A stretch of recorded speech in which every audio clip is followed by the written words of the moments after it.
at convening large meetings. So a classic example would be in the traditional industry, a trade union leader who can bring a lot of people together, but then the aim is to get fired. I've seen several great leaders in the agile world who bring people together and then they get fired, right? So I'm sure you know some names and you'll be able to recollect. So I've made like a list of archetypes that I'd like to share with you and see how they're all connected, right? So you have the pioneer on top, he's the sponsor and he has a vision, but he's dependent on the co-sufferer. I've not shared some of these other archetypes, but a co-sufferer before was a nurse. A nurse is someone who is a co-sufferer to the entire organization, but a co-sufferer is one who's only dedicated to the pioneer, and it just goes on and on and on. And there are several of these archetypes that I've noticed, and what I'm able to sense is that the moment an organization says we are going to do agile, all these people show up. Everyone, every character shows up. So I'm, trying to understand why this happens. And I'll go more into it, but I'd love to hear your comments. Any questions on archetypes so far? Yes, please. Well, I'm sitting here thinking this isn't necessarily an agile project. No, I'm not. Yes, that's true. It could be any project, any transformation. It's an organization. Yeah. So you're just putting in agile. Oh, you mean it that way. So what I've noticed is that agile brings a propensity for the archetypes to show up. They are all dormant. There is a propensity. There is something about this manifesto and its values and principles that just activates people, and their real personality shows up. Any more questions? Could you expand a little bit on between Atlas and Prometheus? Yeah, sure. They seem to be opposites. In a way, yes. And the way is that they were actually punished at the ends of the world. That's the story. But the way Prometheus works is that Prometheus is a genius. And if you have a genius who you think is going to get fired because of ego or being a loudmouth or someone who's just interested in self and not the collective, that's your Prometheus. Atlas, on the other hand, is someone who's really interested in the collective but doesn't know how to do it. And he's going to fail.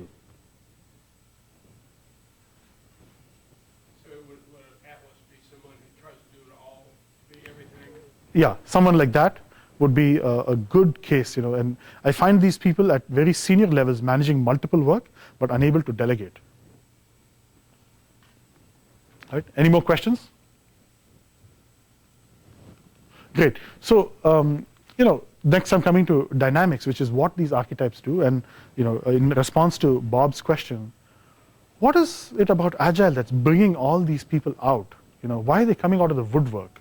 And the more I think about it, the more I understand that it's about something that I call as activation. Activation is the kindling of a fire that's dormant in a human being. And I have seen this in multiple projects.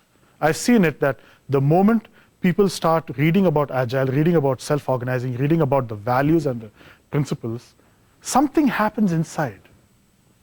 And I call that something activation.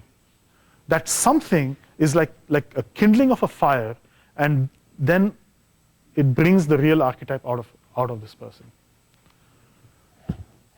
Has this happened to you? Yes, Aaron? Yes. What's your story? I see it in people all the time when we talk about agile transformation, things like that. I also see it myself as we've gone through some of this in different projects, but specifically this one.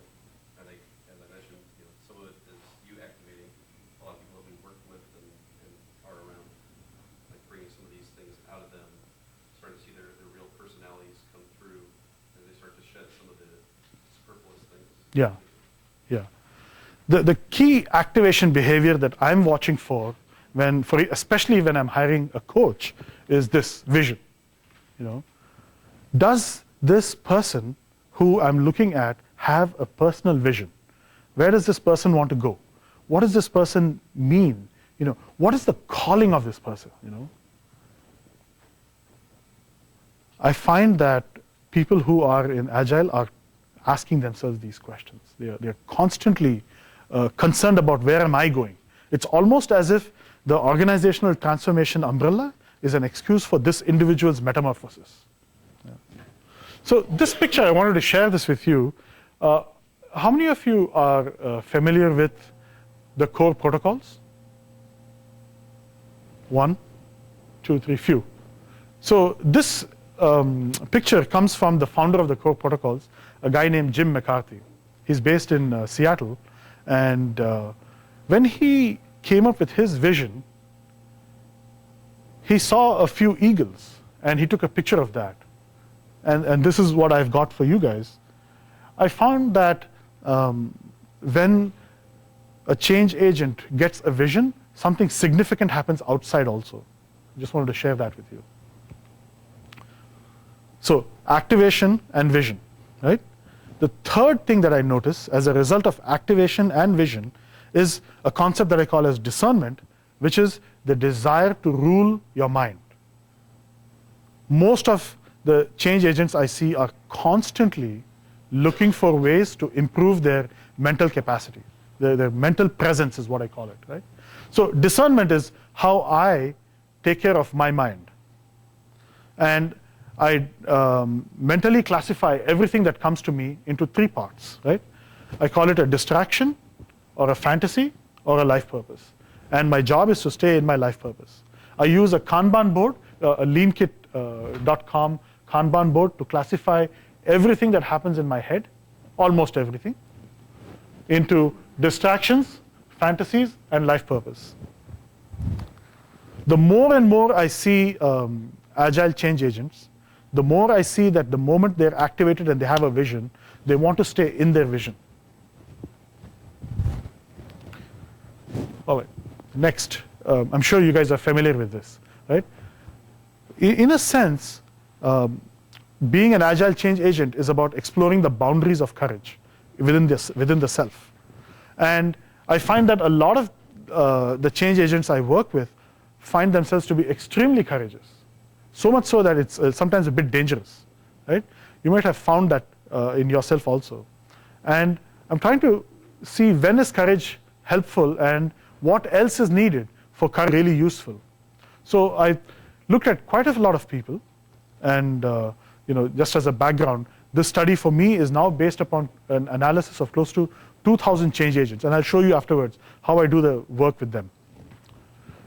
What I found is that it's not enough for them to be courageous. They need to have grace. Grace is the ability to be inclusive of the larger collective and not just about the self. And when a sponsor or a pioneer in my case is being courageous but also being open and graceful to take care of everyone else around, is when he or she is most successful. Any examples? Any comments or questions? I have one. Go for it, Tom. So where does fear fit into this equation?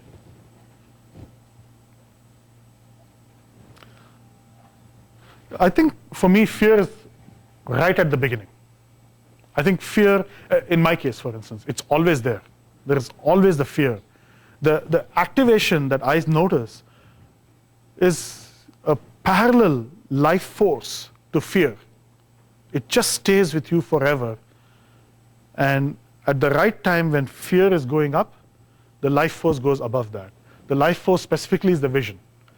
So if the fear is greater than the vision, the change agent doesn't act. The coach just does not intervene. I've noticed that. Or if the fear is so high that it doesn't create a space for courage to come in, the coach doesn't intervene. I've seen several teams that can actually emasculate a coach or a scrum master and just like cut out the powers. But what they're actually doing is activating his fear rather than the vision. Does that answer your question? A bit, but a lot of times we deal with collective fear.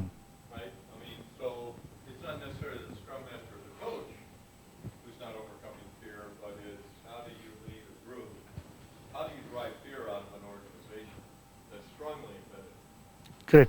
So the collective fear, I deal with it in the second part of this. This is the individuals, and then I deal with the Temenos. So when I deal with the collective fear, I'd love to take that topic up. It's right there, right? Okay, so grace.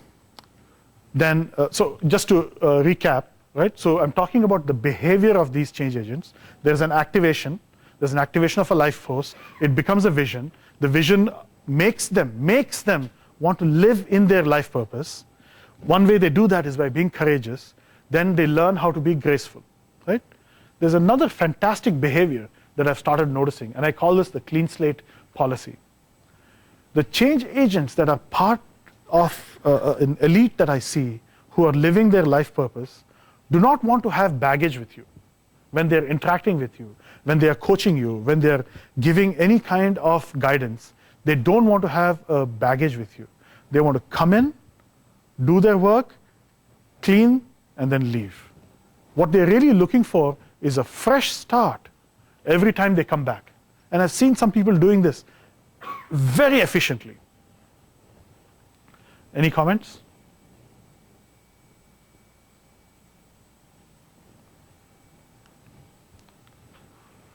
Next is attunement. Attunement is the ability of a change agent to enter into the mind of the other person. It's a fantastic skill that I've seen in several people. And people have varying ranges of this skill.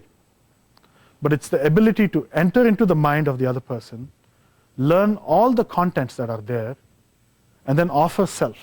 It's a beautiful process that I've seen, and some of you may have seen it in a process called check-in, when you do the check-ins with each other, right? Sometimes you feel, oh, there's still something there. He's not telling me, right?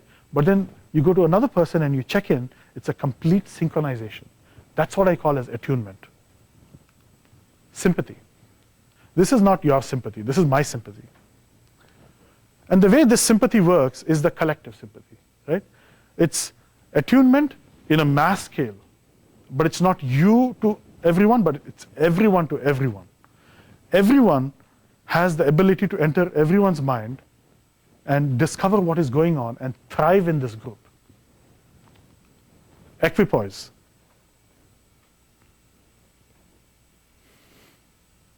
You're bad, Brian. Have you heard of this word, equipoise? You couldn't have. I invented it. Right? Equipoise is the ability of a change agent to monitor his or her mind as he or she is speaking. As this coach is coaching, he is monitoring his mind. What is happening to me as I'm trying to change you? Metis. Metis is the goddess of knowledge. And what I've noticed is just the vast amounts of knowledge that's being accumulated and acquired by these change agents. And then they're indexing them. Like, for example, in an enterprise. I don't know how you're accumulating all this information and indexing them, but when I ask for something specific in some godforsaken division in Plano, you're able to pull it out, right? So for me, what is happening is the change agents are becoming Google. That's what is happening to them. Their ability to absorb more and more information is only ever expanding. Limerence. I think that there's something spiritual about the Agile Manifesto and the transformation that's happening and the coaches. I notice a lot of talk about servant leadership, a lot of talk about being in service to the other person, just an overabundance of spiritual concepts. Limerence is the desire of these individuals to be in direct contact with the holy in every interaction. You may have noticed it, you may have done it, but it's really the desire to be in a tremendous state of transcendence with each individual. And finally, atrophy. All the change agents that I see who are good, they know when they are no longer required. They know when they have to move, right? So when you talk about your nomadic friend, he knows when he has to move. He's atrophied. Or a pioneer, go and blaze a new trail. Anomaly just comes back into the mean. Great. Any questions on the behavior and dynamics of these change agents? Because this is all about you.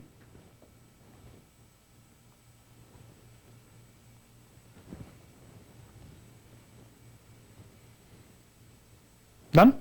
Great. So let's move on. Right, so now we go to the collective. So the collective is, oh, by the way, that is Keanu Reeves going back into the Matrix, right? One of my favorite movies.